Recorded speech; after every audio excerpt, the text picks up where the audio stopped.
So today I'll just focus about working across Australia, across jurisdictions and within jurisdictions in a collaborative manner, with health and water agencies being at the centre. So this presentation is mostly about collaboration, and we've been told by others that our work is a great example of those collaborations. So if you move to the next slide. A little bit of a background about Water Research Australia, and why we're well placed to lead our collaborative effort. Originally formed through funding as a cooperative research centre, and since have formed into a member-funded not-for-profit organisation which is driven by member needs and collaborations.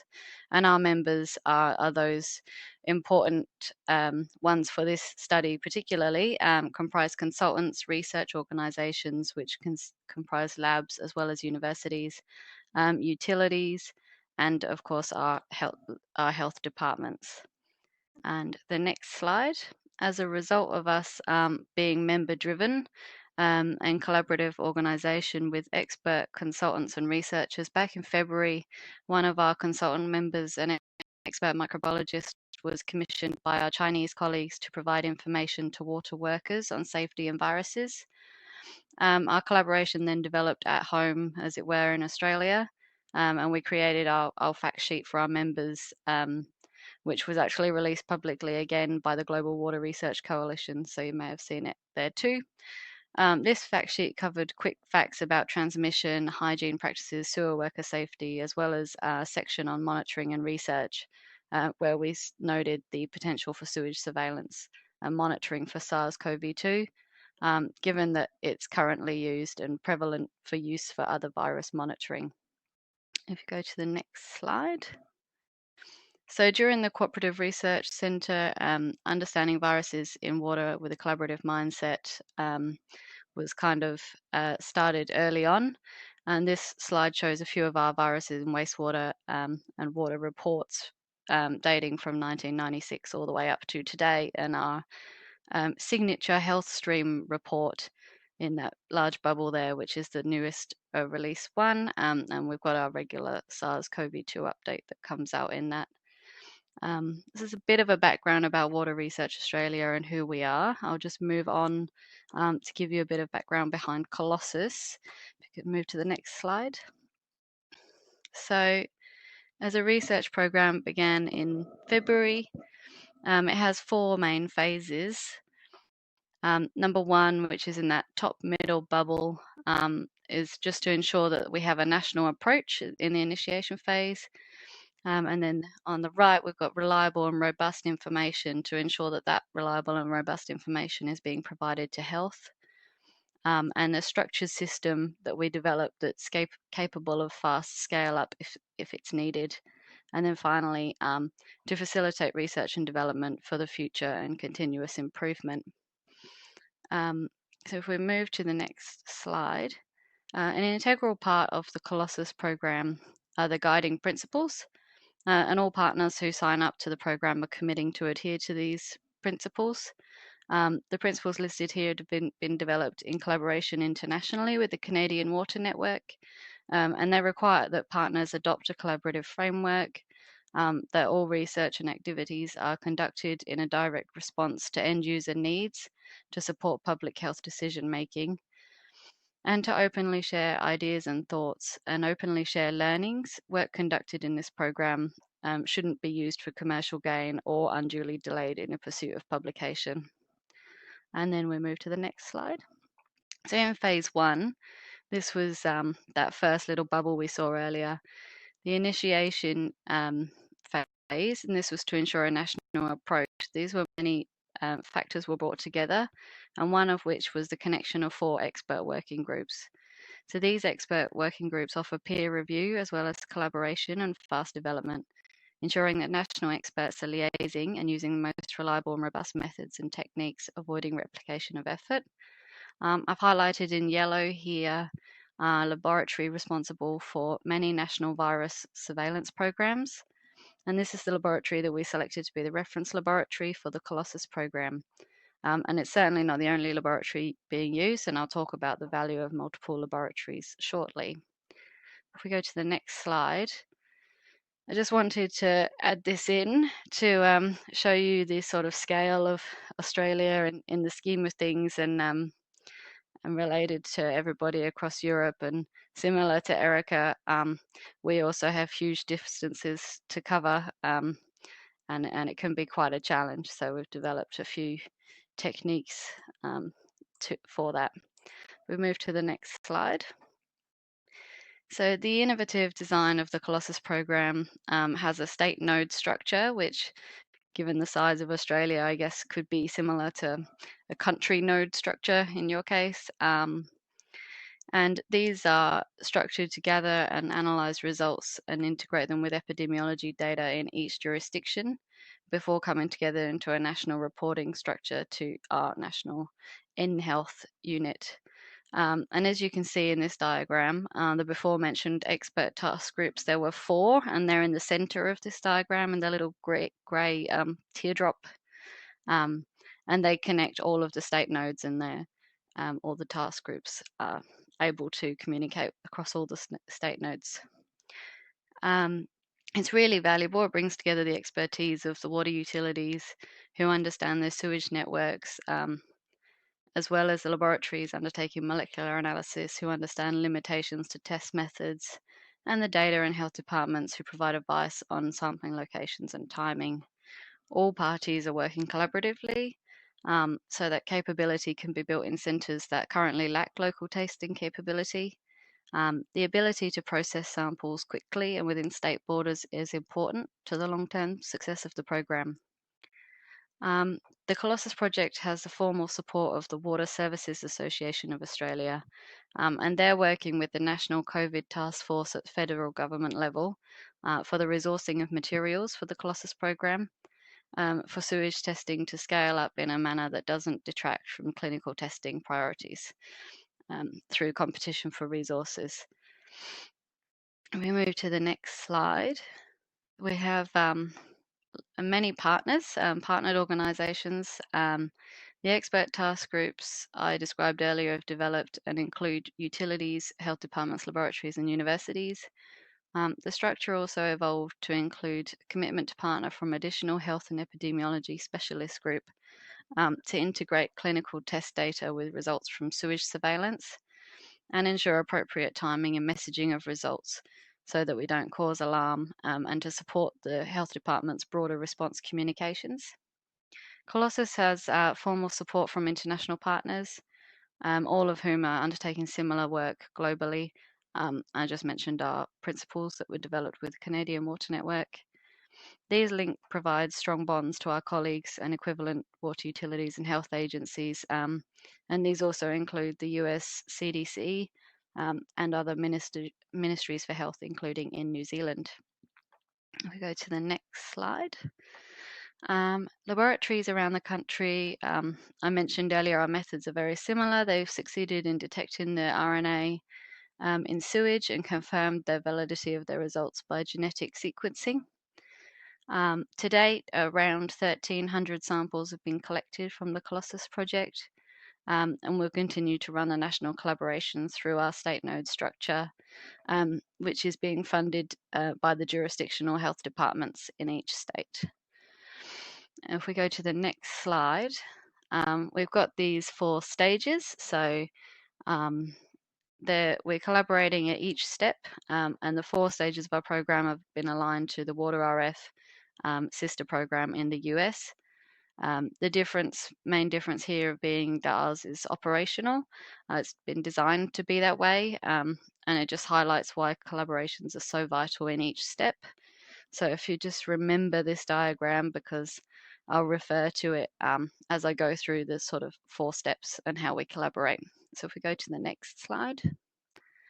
I mentioned briefly earlier the Colossus project is designed to be operationalized sewage surveillance program. And the development of this program brings together collaboration through expert groups and organizations in each area necessary. And these are just a few really nice pictures of people in our really good team. If we go to the next slide. So this is stage 1 of that diagram earlier, and it's very similar to Erica's maps that she showed as well. So this is sampling, understanding where and when to sample. Firstly, the location of sampling. While early on in the pandemic, wastewater treatment plants were the most easily accessible. Samples were collected there as per usual for normal sampling runs, for E. coli, for instance. So we're taken once or twice per week per the EPA guidance. And that was to avoid any additional utility burden on water utility staffing. But the sample locations and sewerage networks across all the states in Australia are commonly mapped by utility members for their own internal reference and tracking. And so these have been built on, and an overlay is updated daily with health surveillance data and case numbers data. So you can see this here in the 2 GIS layering maps on the left. And there's an example of a toggle on off for a given sampling point in the 2 grey maps in the middle. So the sampling point bit in the little pink dot, and then we just toggle on and off for that sampling point, and you can get the catchment area for where the data is coming from, so the area being sampled. So these maps have been used to identify key sampling areas, which can be and have been refined beyond wastewater treatment plants. We still use them, but also identify key areas in the sewerage networks. So sampling from pumping stations or network points by hospitals or other areas that have been identified by the health department. One of the key areas that we're finding quite interesting is the hotels being used for quarantine of people coming from internationally or interstate. So it's another example of where health information has fed the sampling location. It's really important here to acknowledge and value the understanding that's represented by the Water Authority. For example, the graph in the top it was produced a few years ago now, but it's an excellent representation of the knowledge held by utility professionals, showing here the first flush, as you will, which actually we've been talking to our utility professionals a lot about lately because it moved during the pandemic period and we were all working from home. And perhaps, the commute from the bedroom to the study is much quicker, so we had a little bit more of a sleep in. And so this first flush has been moved 30 to 60 minutes later in the day. So it's an important point to note if you're doing targeted timing sampling or grab samples to have those conversations with your utility partners. And it's also a good point to note here that if you have combined sewerage systems, we don't in Australia, but the morning wash, brushing teeth, and we generally see higher gene copy numbers in the sputum and phlegm than we do in the stools. So it's a good target that we like to emphasize this morning flush. And for some of our regional areas, which are maybe 5 or 7 hours drive away, we tend to time our sampling, and we do a little composite sample every half an hour for 2-hour period over that sort of first flush period, so that we can reach who we need to in our regional areas. And then just in the bottom right is a nice little image of some of our guys around Australia taking various different samples. If we move to the next slide, this is the next phase of the program. So we're on to section 2 now of that diagram, which is the molecular analysis. And so informed sample collection to the analysis, the program highlights operationalizing of the work and the need to use robust and informed laboratories within Australia for this work, while also noting the need to centre localised state-based nodes where possible. And that also comes back to the movement of samples. So these are some examples of laboratories that offer NATA accredited testing for adenoviruses and enteroviruses in wastewater, environmental water, and in biosolids. NATA is the Australian National Accreditation Body. It works according to the ISO IEC 1725. And these laboratories are ideally placed to inform health departments and feed the most robust data. I mentioned a few times now our state node approach, and this slide shows more of our labs that have been involved in the laboratory process. So setting up in state nodes in each jurisdiction, we can operationalize in a way that avoids delays in samples reaching the laboratories, and therefore thawing out or getting too warm and degrading that virus signal. It also allows us to scale up and increase testing capacity in each state. So we've used our accredited laboratories for analysis. We've also selected labs and organisations for reference standard and development approval. I mentioned earlier VIDRAL in that yellow circle being the National Reference Laboratory, and they're also the National Reference Laboratory for the polio work. This similarly is supported by the National Measurement Institute in the same way that CDC is supported by NIST in the US. NMI are aligned to the ISO Guide 34, and they'll be releasing the reference standards developed to our participating laboratories. The laboratory collaboration in this program feeds off the expert task groups, and this is facilitated by the collaborative principles of open sharing and learning.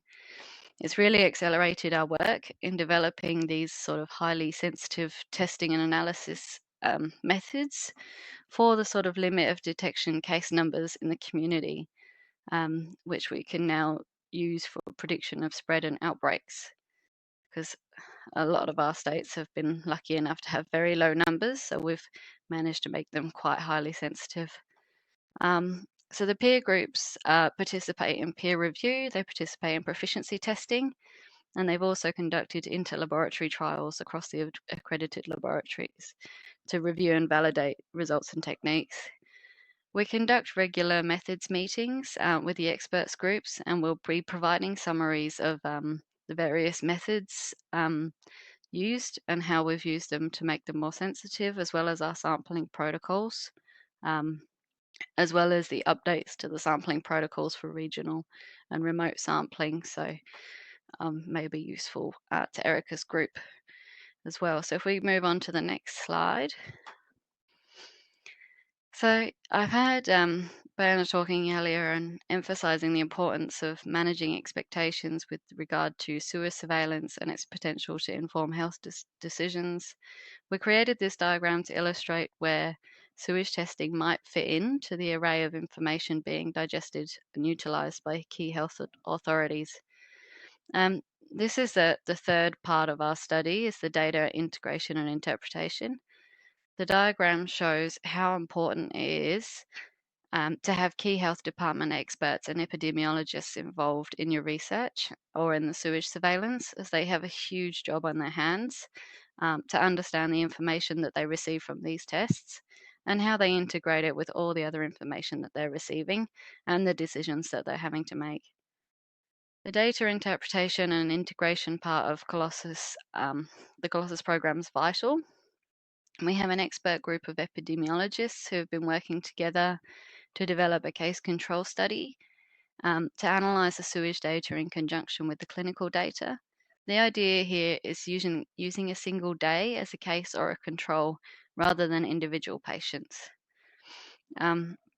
A similar case crossover study has been referenced by our epidemiology expert groups that are applicable to population level data and recognise a relationship between exposure and disease outcome to identify the spread of COVID in the community.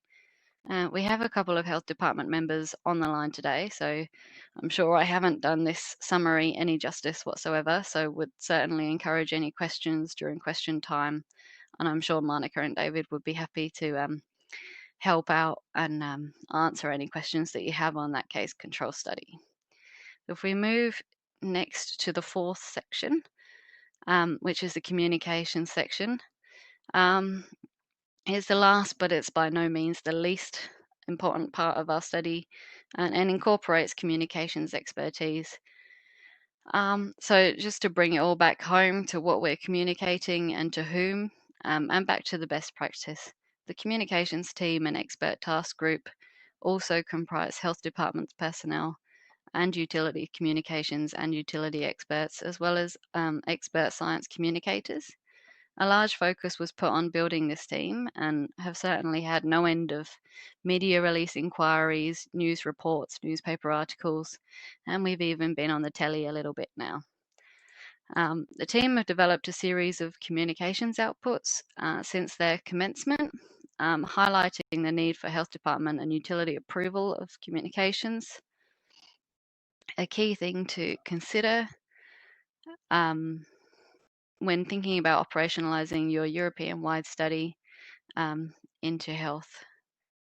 Some of the key messages that have been developed by the group include sewage testing proving an important tool that could complement existing measures like clinical testing, and referring to the receipt of positive sample results as detection of virus fragments rather than yes, we have the virus. I guess it's important for us in the low case numbers area, as it could be the end part of the virus moving out of the community.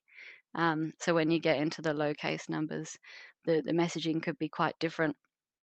We're also developing epidemiological frameworks to determine how the results how to interpret the results in the context of the epidemic, and to determine whether how the project could inform the public health response. It's a phrase that we say to emphasize the importance of this data being well understood and integrated before actions are made based on the results. And then just to emphasize that the task is very complex, there are multiple phases, and to emphasize that you need to start with rapid development of reliable methods, followed by a scale up, and all of these need to be well informed by your health departments. There are just a few of the key messages. The team have also developed a communications plan, which includes a risk analysis and a mitigation strategy, an immediate action plan, for example, for briefings to ministers, as well as key messages specifically for utilities. And this communications matrix, the blue table shown here, with the type of communication in the first column on the left, and then you've got objective audience, frequency, desired goals, and who the task manager might be across the top row there. And then just the last slide, as I mentioned, referred to various pieces of information. Keep your eyes open. Water Research Australia, we're developing the Australian Good Practices Guide. We'll go into detail on all the practices under each of the 4 categories: sampling protocols, analysis, method evaluations, sensitivity improvements for low case numbers, as well as the data integration case control study approach, and communications artifacts such as communications plan and communications matrix. And there should be appendices with fact sheets that you could take away that should cover all of these things. So keep your eyes open.